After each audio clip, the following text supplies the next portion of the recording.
વિદ્યાર્થી મિત્રો, ધોરણ 12 વિષય રસાયણ વિજ્ઞાન પ્રકરણ નંબર 6 આજના વિડિયો લેક્ચરની અંદર આપનું હાર્દિક સ્વાગત છે।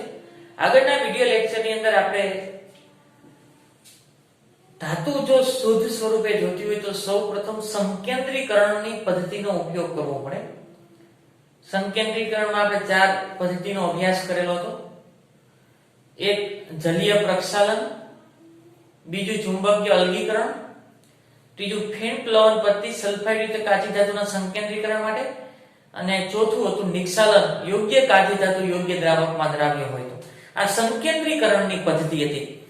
બીજું સંકેન્દ્રીકરણ કર્યા પછી સંકેન્દ્રિત કાચી ધાતુનું નિષ્કર્ષણ અલગીકરણ, એટલે કે સંકેન્દ્રિત થયેલી કાચી ધાતુ હોય એમાંથી હજી અશુદ્ધિને દૂર કરવી છે, અને શું કહેવાય નિષ્કર્ષણ, એટલે કે સંકેન્દ્રિત અયસ્ક, એટલે કે એક વખત સંકેન્દ્રીકરણ થયા પછી એમાંથી અપરિષ્કૃત અશુદ્ધ ધાતુનું નિષ્કર્ષણ કરવું છે। હજી એમાંથી અશુદ્ધિ દૂર, ધાતુને અશુદ્ધિને શું કરી નાખવી છે? દૂર કરી નાખવી છે। કોઈ બાષ્પશીલ અશુદ્ધિ હોય તો એની દૂર કરવાની છે, કોઈ ભેજ હોય તો એની અશુદ્ધિને પણ શું કરવાની છે? દૂર। અને ત્રીજી પદ્ધતિ આના પછીની આવશે ધાતુનું શુદ્ધિકરણ।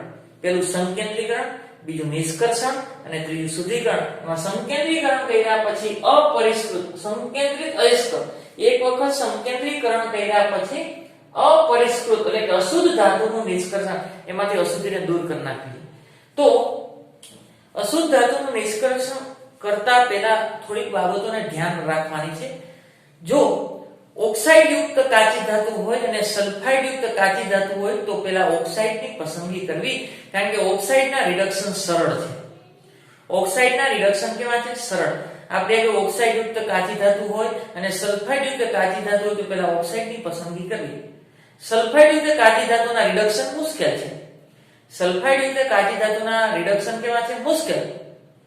અને બીજો પ્રશ્ન એ થાય કે જો સલ્ફાઇડ યુક્ત કાચી ધાતુ હોય એમાંથી જો તમે ધાતુ મેળવવાનો પ્રયત્ન કરો એમાંથી SO2 ઉત્પન્ન થાય, અને SO2 જો વાતાવરણમાં છોડી દેશો તો પર્યાવરણને પ્રદૂષણ કરે। તો SO2 પર્યાવરણને પ્રદૂષણ ન કરે એનું પણ શું કરવું પડે? ધ્યાન રાખવું પડે। તો ઓક્સાઇડ અને સલ્ફાઇડ બેમાંથી કોની પસંદગી કરવી? ઓક્સાઇડની પહેલા પસંદગી કરવી। પણ ઓક્સાઇડમાંથી આપણને ધાતુ ઓછા પ્રમાણમાં મળતી હોય તો સલ્ફાઇડની જ પસંદગી કરવી જોઈએ। પણ સલ્ફાઇડના રિડક્શન તો મુશ્કેલ છે, તો કરવું શું? તો પહેલા સલ્ફાઇડ યુક્ત કાચી ધાતુને આપણે રિડક્શન પામે, સરળતાથી રિડક્શન પામે તેવા સ્વરૂપમાં ફેરવવી જોશે, અને ઓક્સાઇડમાં ફેરવો તો ઓક્સાઇડનું સરળતાથી રિડક્શન થઈ જાય। તો સલ્ફાઇડ યુક્ત કાચી ધાતુને પહેલા ઓક્સાઇડમાં રૂપાંતર કરવી, કારણ કે ઓક્સાઇડના રિડક્શન કેવા છે? સરળ। અને ઓક્સાઇડમાં રૂપાંતર થયા પછી એનું ધાતુમાં શું કરવું? રિડક્શન કરવું। તો સંકેન્દ્રિત અયસ્ક એટલે આગળની પ્રોસેસમાંથી આપણે પસાર કર્યું। સલ્ફાઇડ યુક્ત ખનિજ સંકેન્દ્રીકરણ પદ્ધતિ હોય, ચુંબકીય અલગીકરણ હોય, જલીય પ્રક્ષાલન હોય કે પછી નિક્ષાલન મેથડ હોય, આ મેથડની મદદથી આપણે અશુદ્ધિને દૂર કરી। એ સંકેન્દ્રીકરણ કર્યા પછી એ સંકેન્દ્રિત કાચી ધાતુને એવા સ્વરૂપમાં ફેરવવી જોઈએ કે જે ધાતુમાં સરળતાથી રિડક્શન પામી શકે। ધાતુમાં સરળતાથી રિડક્શન પામી શકે।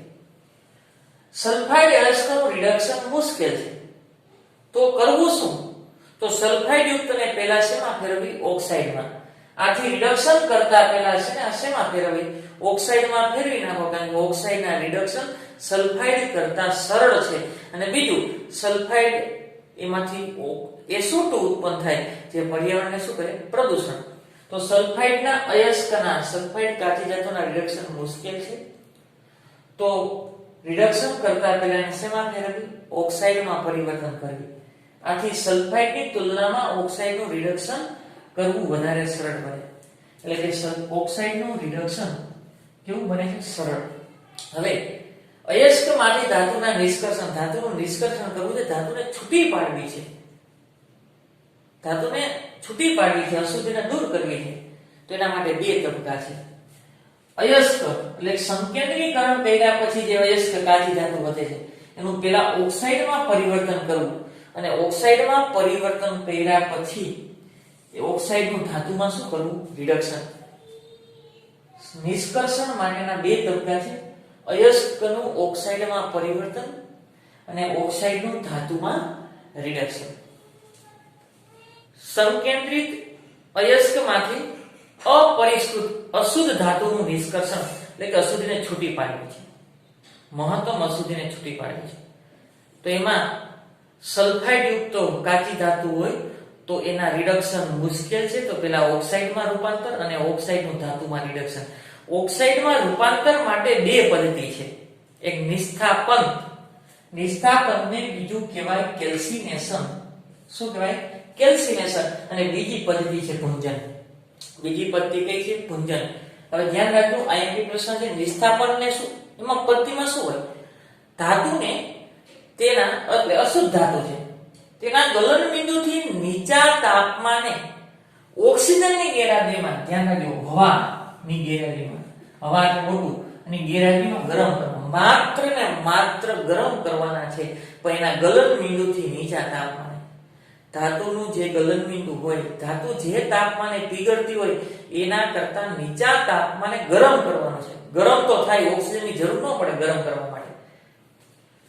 તો શું થાય? બાષ્પશીલ અશુદ્ધિ દૂર થઈ. બાષ્પશીલ અશુદ્ધિ શું થશે? દૂર. અને ધાતુના ઓક્સાઇડ શું રહે? બાકી. હવે આ કોના માટે ઉપયોગી છે? આ પદ્ધતિ છે સજળ પદાર્થ હોય તો નિર્જળ પદાર્થમાં રૂપાંતર થાય. સજળ પદાર્થ હોય તો એ નિર્જળ પદાર્થમાં રૂપાંતર થાય. ગરમ કરો તો નિર્જળ પદાર્થ બને. સજળ પદાર્થ હોય તો શેમાં રૂપાંતર થાય? નિર્જળ, પાણી વિનાનો. એટલે પાણીની અશુદ્ધિ દૂર થઈ, બાષ્પશીલ અશુદ્ધિ. બીજું, જો હાઇડ્રોક્સાઇડ હોય,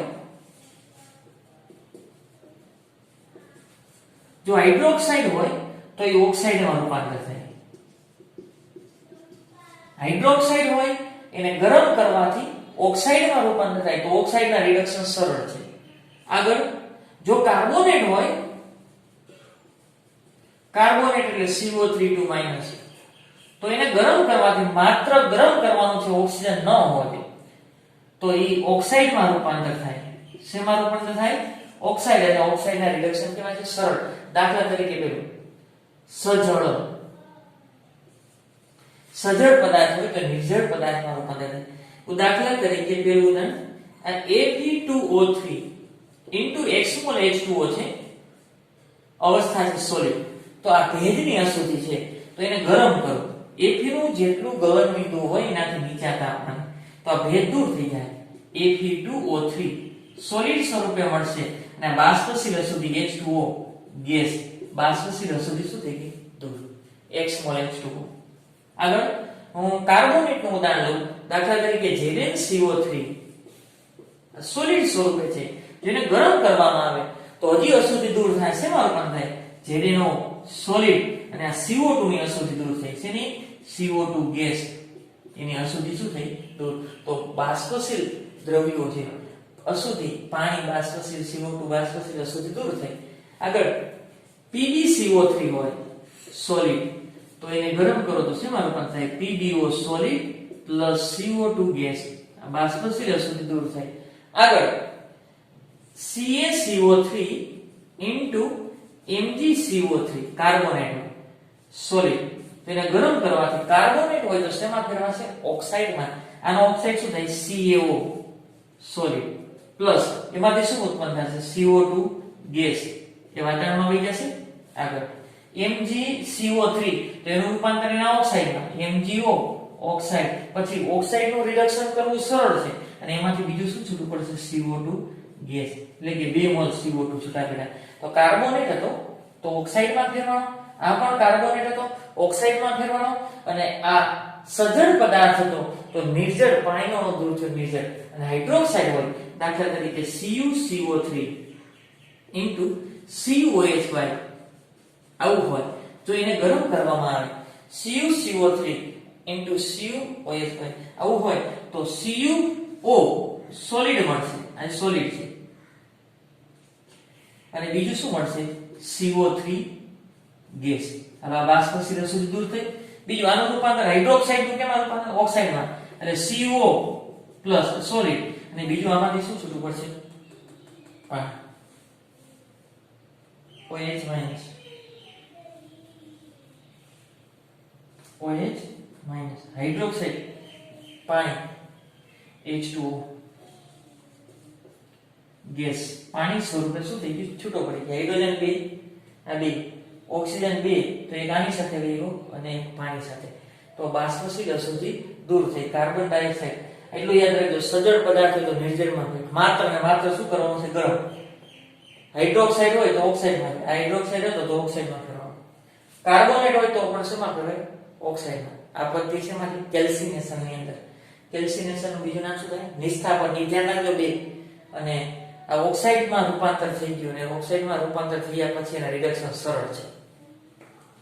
ઓક્સાઇડમાં પરિવર્તન એના માટે પેલી મેથડ હતી નિસ્થાપન અથવા તો કેલ્સિનેશન, અને બીજી પદ્ધતિ છે ભુંજન. સરખામણી કરજો. કેલ્સિનેશન ની અંદર માત્ર એના ગલન બિંદુથી નીચા તાપમાને ગરમ કરતા હતા. અહીંયા ઓક્સિજનની હાજરીમાં ગરમ કરવામાં આવે નિયમિત પુરવઠા સાથે. ભુંજનની અંદર શું કરવામાં આવે? ધાતુના ગલન બિંદુથી નીચા તાપમાને હવા એટલે કે O2 ના નિયમિત પુરવઠા સાથે ગરમ કરવાનું. હવાની હાજરીમાં જો ગરમ કરવાનું હોય તો ભુંજન પ્રક્રિયા છે, અને જો હવાની ગેરહાજરીમાં ગરમ કરવાનું હોય તો નિસ્થાપન પ્રક્રિયા છે. અહીં શું થાય? આગળ કાર્બોનેટ હતા તો ઓક્સાઇડમાં ફેરવાતા હતા, હાઇડ્રોક્સાઇડ હતા તો ઓક્સાઇડમાં ફેરવાતા હતા, અને સજળ પદાર્થ હતા તો નિર્જળમાં ફેરવાતા હતા. અને અહીંયા સલ્ફાઇડ. ધ્યાન રાખજો, સલ્ફાઇડ યુક્ત ખનિજ હોય તો હંમેશા શેની પસંદગી કરવી જોઈએ? તમારે ભુંજનની. ઓક્સાઇડ યુક્ત હોય તો એટલે કે પાણી હોય તો કેલ્સિનેશન. કારણ કે આપણે ઓક્સાઇડ જોતા છે, તો સલ્ફાઇડને મારે ઓક્સાઇડમાં ફેરવવું હોય તો હંમેશા ઓક્સિજનની જરૂર પડશે. તો ભુંજન પ્રક્રિયામાં ઓક્સિજન હવાનો પુરવઠો આપવો જોશે. સલ્ફાઇડ યુક્ત અયસ્કનું ઓક્સાઇડમાં પરિવર્તન રૂપાંતર કરવા માટે આ પદ્ધતિ ઉપયોગી છે ભુંજન. ધારો કે આ છે ZNS. ZNS છે સોલિડ, એની ઓક્સિજનની હાજરીમાં પ્રક્રિયા કરો, O2 ની હાજરીમાં ગરમ કરવાનું છે, તો ઝિંક એના ઓક્સાઇડમાં ફેરવાય, ZNO સોલિડ આ ગેસ છે, અને સલ્ફર એના ઓક્સાઇડમાં ફેરવાય, SO2. સલ્ફર શેમાં ફેરવાય? એના ઓક્સાઇડમાં. અવસ્થા કેવી છે? ગેસ. આ SO2 ઉત્પન્ન થયો ને ભુંજન પ્રક્રિયા દરમિયાન SO2 ઉત્પન્ન થાય છે અને પાણીમાં દ્રાવ્ય કરી દો એટલે H2SO4 ના ઉત્પાદનમાં ઉપયોગી છે. બેલેન્સ કરી તો ઓક્સિજન એકી સંખ્યામાં બે મૂકું, અને ઝિંક 2 થયા તો એ 2 મૂકું, સલ્ફર 2 થયા તો એ 2 મૂકું. ઓક્સિજન 2 દુ 4 ને 2 6 તો અહીં શું આવે? 3 દુ 6. આગળ PbS છે સોલિડ પ્લસ O2, એને ઓક્સિજનના નિયમિત પુરવઠા સાથે ગરમ કરવામાં આવે તો Pb ના ઓક્સાઇડમાં ફેરવાય, PbO સોલિડ. સલ્ફર એના ઓક્સાઇડમાં ફેરવાય, SO2 ગેસ. એ જ રીતે છે 2 મોલ 2 મોલ 3 મોલ 2 મોલ. આગળ સલ્ફાઇડ જો કાચી ધાતુનો જો તમારે અશુદ્ધિ દૂર કરવી હોય, નિષ્કર્ષણ કરવું હોય તો ભુંજન પદ્ધતિનો ઉપયોગ. કારણ કે ઓક્સાઇડમાં ફેરવવા છે, ઓક્સાઇડના રિડક્શન સરળ છે એટલે ઓક્સાઇડમાં ફેરવવા છે. તો આમાં ઓક્સિજન તો છે ને, તો ઓક્સિજન તમારે ફરીથી આપવો પડશે. Cu2O અને કહેવાય Cu2S copper glass solid. 3 oxygen ઉમેરું, O2 સાથે પ્રક્રિયા કરવામાં તો કોપર એના ઓક્સાઇડમાં ફેરવાય, Cu2O, અને સલ્ફર એના ઓક્સાઇડમાં ફેરવાય, SO2. આ ગેસ અને આ સોલિડ. ઓક્સિજન એકી સંખ્યામાં છે ને 2 મૂકું, કોપર 4 થયા તો અહીં 4 મૂકું, સોરી અહીં 2 મૂકું એટલે 2 દુ 4, સલ્ફર 2 થયા તો અહીં 2 મૂકું, ઓક્સિજન 2 દુ 4, 4 ને 2 6 એટલે 3 દુ 6. આગળ જો કોપર સલ્ફાઇડ અયસ્કને પરાવર્તનની ભઠ્ઠીમાં ગરમ કરવામાં આવે, ભુંજન પ્રક્રિયામાં ઊંચા તાપમાને માત્ર ગરમ કરવાનો છે, પણ કોપરની સલ્ફાઇડ ખનિજ હોય, કોપરની સલ્ફાઇડ ખનિજ એટલે Cu2S હોય અથવા તો CuFeS2 હોય તો પરાવર્તનની ભઠ્ઠીમાં ગરમ કરવામાં આવે. ભઠ્ઠીના પ્રકાર છે તાપમાન આધારે.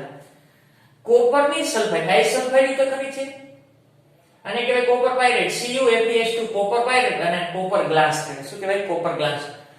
કોપરની સલ્ફાઇડ અયસ્કને પરાવર્તનની ભઠ્ઠીમાં ગરમ કરવામાં આવે, પણ જો એમાં Fe ની અશુદ્ધિ હોય તો સાથે સિલિકા ઉમેરવાનો છે. જો એમાં Fe ની અશુદ્ધિ હોય તો સાથે સિલિકા. જો અયસ્ક એટલે કે કાચી ધાતુ, આ કાચી ધાતુની અંદર જો Fe ની અશુદ્ધિ હોય, તો આમાં Fe છે CuFeS2. જો અયસ્ક આયન ધરાવતી હોય, જો કોપર પાયરાઇટ ની અંદર આયન છે તો એને ગરમ કરતા પહેલા તેમાં સિલિકા ઉમેરવામાં આવે લેતી, તો થાય શું ખબર છે? આની અંદર એક્સ્ટ્રા છે. ધારો કે કોઈ ઓક્સાઇડ હોય, ગરમ કરતા પહેલા ધારો કે FeCO3 હોય તો ગરમ કરો શેમાં ફેરવાય? FeO. શેમાં ફેરવાય? FeO. અથવા હાઇડ્રોક્સાઇડ હોય તો એ શેમાં ફેરવાય? FeO. હવે FeO માં ફેરવાય તો થાય શું? ધારો કે આની અશુદ્ધિ છે કાર્બોનેટની અથવા હાઇડ્રોક્સાઇડની અશુદ્ધિ છે તો ગરમ કરો તો શેમાં ફેરવાય? ઓક્સાઇડમાં ફેરવાય. હવે ઓક્સાઇડમાં રૂપાંતર થયા પછી થાય શું? આ FeO કોની સાથે ગરમ કરતા પહેલા તેમાં સિલિકા રેતી ઉમેરી દેવી, SiO2. હવે રેતી ઉમેરશો થશે શું? એનું રૂપાંતર આમાં થાય FeSiO3. આને કહેવાય સ્લેગ અથવા એને કહેવાય ધાતુમલ. સ્લેગ અથવા શું કહેવાય? ધાતુમલ. વજનમાં હલકો હોય.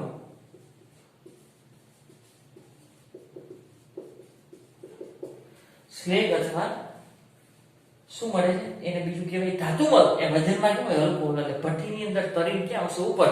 તો એમાં Fe ની અશુદ્ધિ સ્લેગ સ્વરૂપે દૂર થાય. ફરીથી જો સલ્ફાઇડ ખનિજ હોય તો ગુંજન મેથડનો ઉપયોગ કરવો. હવાની હાજરીમાં ગરમ કરવાનો છે તો સલ્ફાઇડ ખનિજ શેમાં ફેરવાશે? ઓક્સાઇડમાં. આગળ કોપર ની સલ્ફાઇડ ખનિજને પરાવર્તનની ભઠ્ઠીમાં ગરમ કરવાનું. જો એમાં Fe ની અશુદ્ધિ હોય તો અગાઉથી શું મેળવી દેવાનું? રેતી. તો થાશે શું? Fe છે, આમાં Fe છે એ ઓક્સિજન સાથે પ્રક્રિયા કરીને શું બનાવે? FeO. આપણે આને ઓક્સાઇડમાં રૂપાંતર કરવું છે તો એમાં Fe ની અશુદ્ધિ છે તો એ Fe પણ ઓક્સિજન સાથે પ્રક્રિયા કરશે. કોપર તો ઓક્સિજન સાથે પ્રક્રિયા કરી Cu2O માં રૂપાંતર થશે. ઓક્સાઇડમાં રૂપાંતર થયા પછી એના રિડક્શન સરળ છે તો Fe પણ એના ઓક્સાઇડમાં ફેરવાનો જો તો Fe ની અશુદ્ધિ સ્લેગ સ્વરૂપે દૂર થઈ.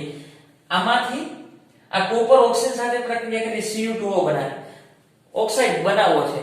Fe પણ ઓક્સિજન સાથે પ્રક્રિયા કરી FeO બનાવે. હવે એને દૂર કરવો હોય તો સાથે રેતી ઉમેરી દીધી તો રેતી સાથે પ્રક્રિયા કરી FeSiO3 બન્યું સ્લેગ.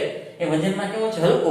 તો ભઠ્ઠીની અંદર તરતો ક્યાં આવશે? ઉપર. તો એને હટાવો તો Fe ની અશુદ્ધિ શું થઈ? દૂર. ક્યાં સ્વરૂપે? સ્લેગ સ્વરૂપે દૂર થઈ. આગળ એની અંદર કોપર મેટે કોપર એ મેટે સ્વરૂપે મળે છે જે Cu2S અને FeS નું પીગલિત મિશ્રણ છે. કઈ રીતે મળ્યું? જોજો કઈ રીતે મળ્યું તો કહી દઉં. આ CuFeS2 છે. તમે ઓક્સિજનની સાથે પ્રક્રિયા કરતા હોય કારણ કે ગુંજન પ્રક્રિયામાં ઓક્સિજન સાથે પ્રક્રિયા કરવાની હોય અને Cu ઓક્સિજન સાથે પ્રક્રિયા કરી Cu2O મળે. જોજો Fe ઓક્સિજન સાથે પ્રક્રિયા કરી FeO બને. સલ્ફર ઓક્સિજન સાથે પ્રક્રિયા કરી SO2 બને. હજી Fe પણ સલ્ફર સાથે પ્રક્રિયા કરી તો FeS બને અને કોપર પણ સલ્ફર સાથે પ્રક્રિયા કરી તો કોપર પર સલ્ફર સાથે પ્રક્રિયા કરી Cu2S. એટલું બધું બનતું હોય. કોપર ઓક્સિજન સાથે પ્રક્રિયા કરી તો ઓક્સાઇડ બને. Fe ઓક્સિજન સાથે પ્રક્રિયા કરી તો ઓક્સાઇડ બને. સલ્ફર ઓક્સિજન સાથે પ્રક્રિયા કરી તો ઓક્સાઇડ બને. આ કોપર પણ સલ્ફર સાથે પ્રક્રિયા કરી Cu2S બને અને Fe પણ સલ્ફર સાથે પ્રક્રિયા કરી FeS બને. હવે થાય શું? આ તો વાતાવરણમાં ગયું અથવા એનું ઉત્પાદન જો વાતાવરણમાં છોડી દેશો તો પ્રદૂષણ કરશે. એના માટે H2SO4 ના ઉત્પાદનનો એનો ઉપયોગ કરો. આ મેટે સ્વરૂપે દૂર થાય છે. FeO રેતી ઉમેરી તો FeSiO3 સ્વરૂપે દૂર થયો. હવે આ તો ઓક્સાઇડમાં ફરી ગયો. એનું ઓક્સાઇડનું શેમાં રૂપાંતર કરવાનું? રિડક્શન કરી નાખવાનું. પણ દ્રાવણની અંદર આ બે વધે છે.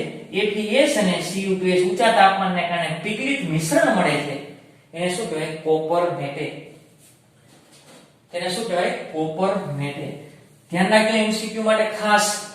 કોપર મેટે એટલે કોનું મિશ્રણ થાય? Cu2S અને FeS અને સ્લેગ એટલે FeSiO3. આગળ ભુંજન પ્રક્રિયા દરમિયાન ઉત્પન્ન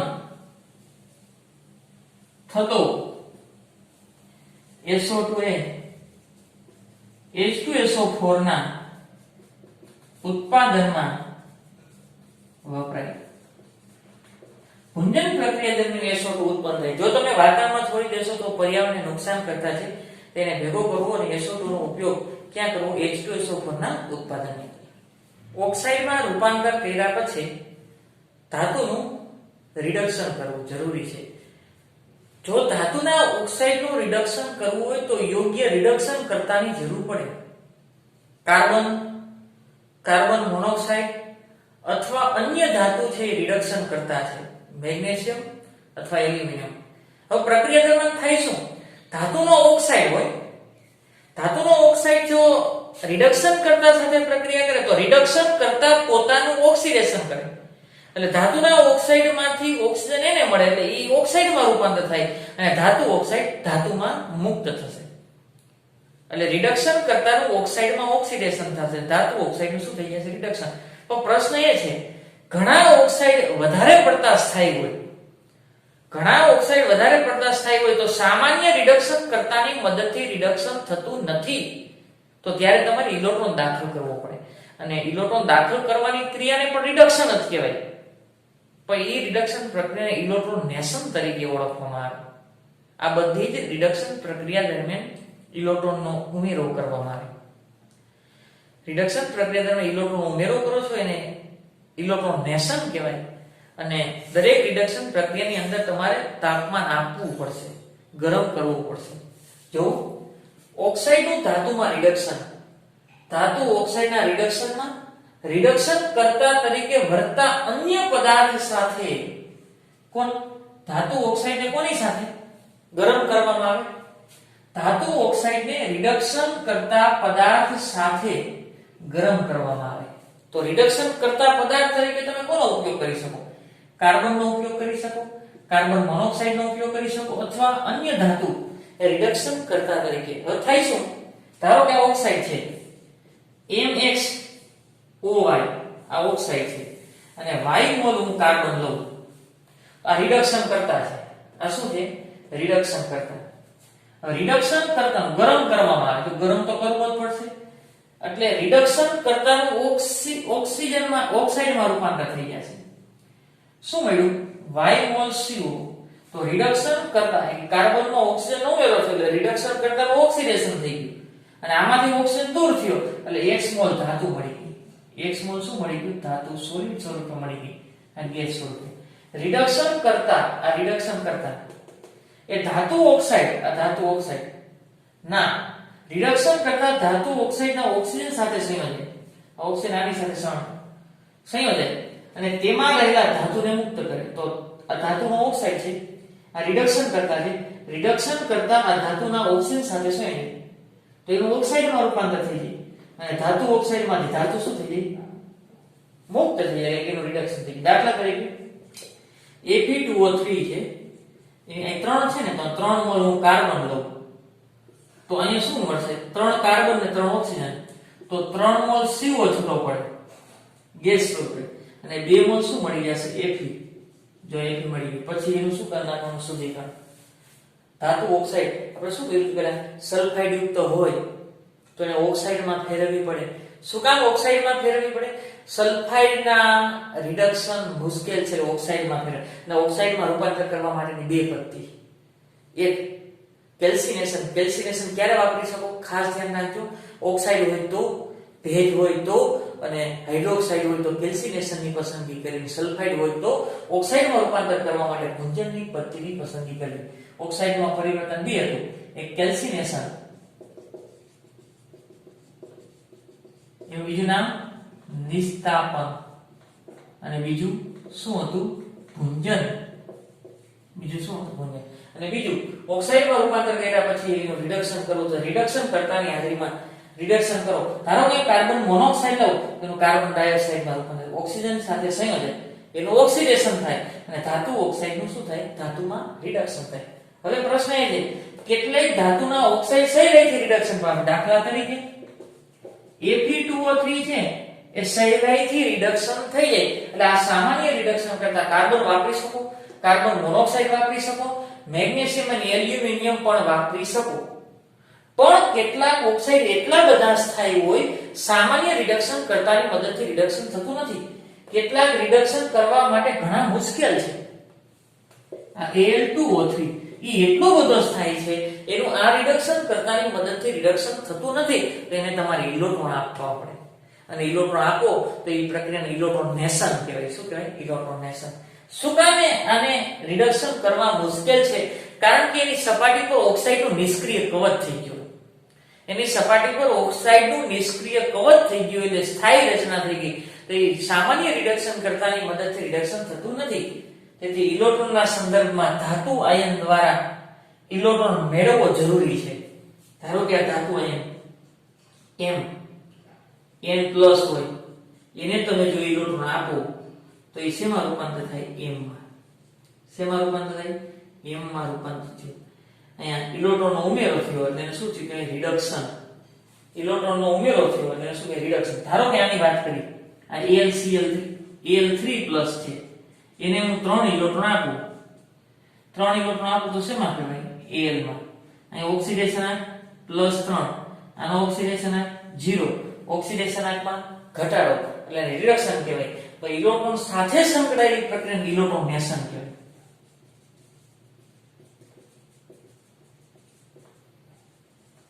જો રિડક્શન પ્રક્રિયાની અંદર ઇલેક્ટ્રોન સંકળાયેલા હોય તો એને શું કહેવાય? ઇલેક્ટ્રોનેશન રિડક્શન તરીકે ઓળખવામાં આવે. અને ઓક્સાઇડનું ધાતુમાં રિડક્શન, આ ઓક્સાઇડ છે એનું ધાતુમાં રિડક્શન કરવા માટે હંમેશા શું કરવું પડે? ગરમીની જરૂર પડે. અને જો તમે તાપમાન આપતા હોય તો આ ધાતુ કર્મ વિધિને ઉત્તાપીય ધાતુ કર્મ વિધિ અથવા પાયરો ધાતુ કર્મ વિધિ કહેવાય. જો તમે ગરમી આપતા હોય, ગરમીની જરૂર પડે છે, જો ધાતુ કર્મ વિધિમાં તમે ગરમી આપતા હોય તો એને ઉત્તાપીય ધાતુ કર્મ વિધિ અથવા પાયરો ધાતુ કર્મ વિધિ કહેવાય. શું કહેવાય? પાયરો ધાતુ કર્મ વિધિ.